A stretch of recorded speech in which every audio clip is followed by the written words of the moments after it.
कार्तिक मास कथा अध्याय 24वां। राजा चोल और विष्णुदास की कथा। नारद जी बोले, हे राजन, इस प्रकार गणों के वचन सुनकर दंडवत करके वह धर्मदत्त बोला, मनुष्य यज्ञ, दान, तीर्थ, तप आदि से विष्णु का आराधन करते हैं। उनमें से विष्णु की प्रसन्नता हेतु और सामीप्य देने वाला क्या ऐसा कोई और पूजन है जिसे करने से सब यज्ञादिक सफल हो जाए? गण बोले, हे विप्र, तुमने अच्छा प्रश्न किया।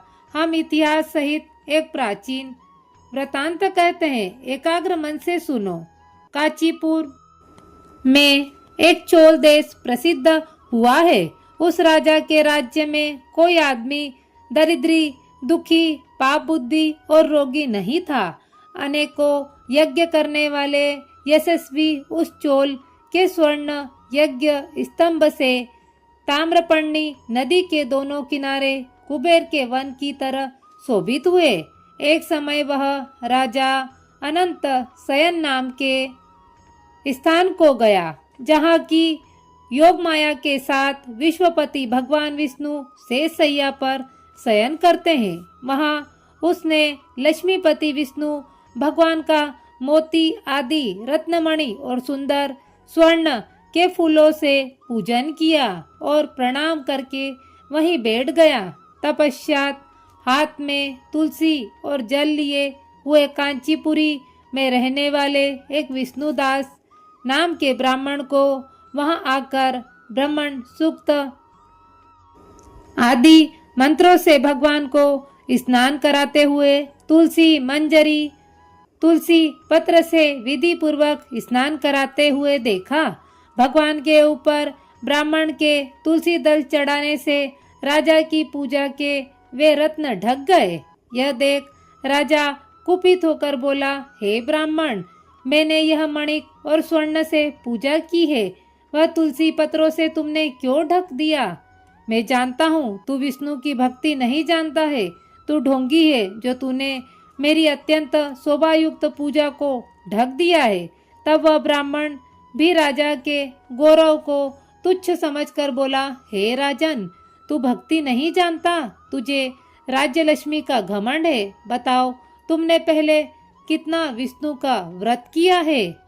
गण बोले, ब्राह्मण का वचन सुन हंसकर राजा गर्व सहित कहने लगा कि जो तू भक्ति का गर्व करता है तो बता, तुझ दरिद्री की भक्ति कितनी है? विष्णु भगवान को प्रसन्न करने वाले यज्ञ दानादि तूने नहीं किए और न पहले तूने कोई मंदिर ही बनवाया।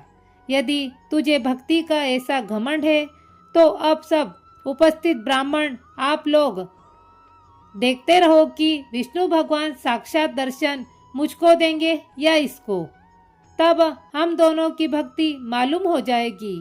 यह कहकर राजा तो अपने राजमहल चला गया और मुद्गल ऋषि को आचार्य बनाकर विष्णु यज्ञ आरंभ कर दिया।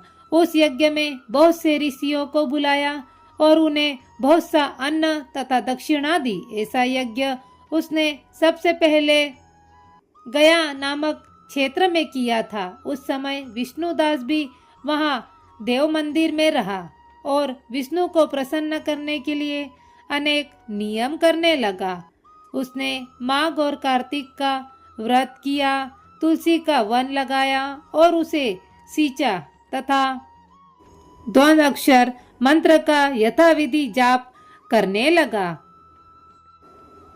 षोडशोपचार और नृत्य गीत आदि मंगलों से नित्य विष्णु की यथाविधि पूजा करने लगा। वह चलते फिरते भोजन तथा शयन करते समय सदा विष्णु को स्मरण करता रहा और समदृष्टि होकर उसमें विष्णु को ही देखता था।